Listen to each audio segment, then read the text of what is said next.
লোকসভা নির্বাচনে পশ্চিম বর্ধমানে জেলা নেতৃত্বদের ঐক্যবদ্ধ হয়ে লড়ার বার্তা দিলেন তৃণমূল কংগ্রেসের দলীয় সুপ্রিমো মমতা বন্দ্যোপাধ্যায়।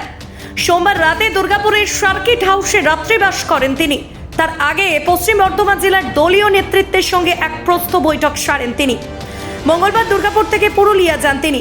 সেদিন দুর্গাপুরের সার্কিট হাউসের থেকে বেরোনোর সময় তার সঙ্গে দেখা করতে আসেন মন্ত্রী প্রদীপ মজুমদার, পশ্চিম বর্ধমানে জেলার সভাপতি নরেন্দ্রনাথ চক্রবর্তী সহ অন্যান্য নেতৃত্বরা। মন্ত্রী প্রদীপ মজুমদার জানান, জেলার প্রত্যেকটি বিধানসভায় দায়িত্বপ্রাপ্ত বিধায়কদেরকেই লোকসভা নির্বাচনে লড়াই করার বার্তা দিয়েছেন মমতা বন্দ্যোপাধ্যায়।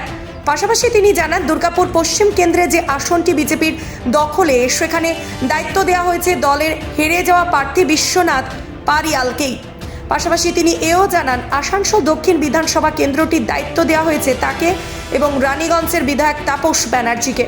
প্রসঙ্গত, বেশ কয়েকদিন আগে পূর্ব বর্ধমানের দলের আভ্যন্তরীণ বৈঠকে রাজ্যের আর এক মন্ত্রী অরূপ বিশ্বাসকে পশ্চিম বর্ধমান জেলার দলের অবজারভারের দায়িত্ব দেওয়া হয়।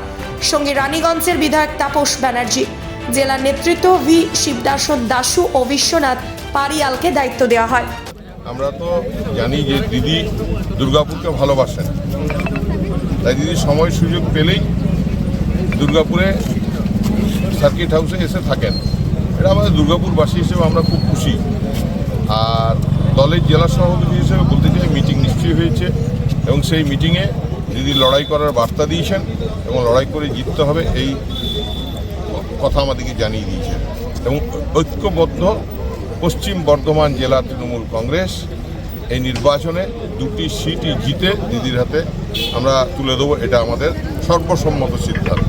বিধানসভা ভোটে দেখা যাচ্ছে যে একটু পিছিয়ে আছেন আপনারা, সেক্ষেত্রে কি রিকভারি করার জন্য কোনো রকম কথা হয়েছে বা আলোচনা হয়েছে? দেখুন, যে নেতৃত্বে সারা পশ্চিমবাংলায় মানুষ খুশিতে আছে, মানুষ লক্ষ্মীর ভাণ্ডার থেকে শুরু করে একটার পর একটা পরিষেবা পেয়ে মানুষ উন্নয়নকে উপভোগ করছে। সুতরাং মানুষের উপর বিশ্বাস আছে। আমরা মামাটি মানুষের দল করি, আমরা স্থির বিশ্বাস, উইল ওভারকাম।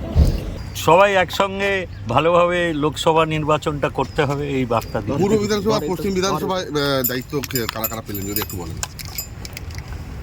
যে যার বিধানসভা দেখবে, যেখানে আমাদের বিধায়ক নেই সেখানে, যেমন এই পশ্চিমে আমাদের যিনি প্রার্থী ছিলেন বিশ্বনাথ পারিয়াল, তার দায়িত্ব থাকবে।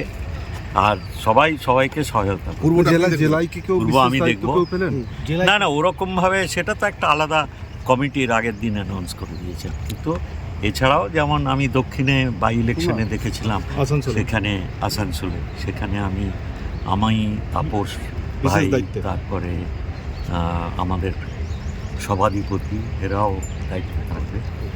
মানে দায়িত্ব মানে কি, সবাইকে হেল্প করবে।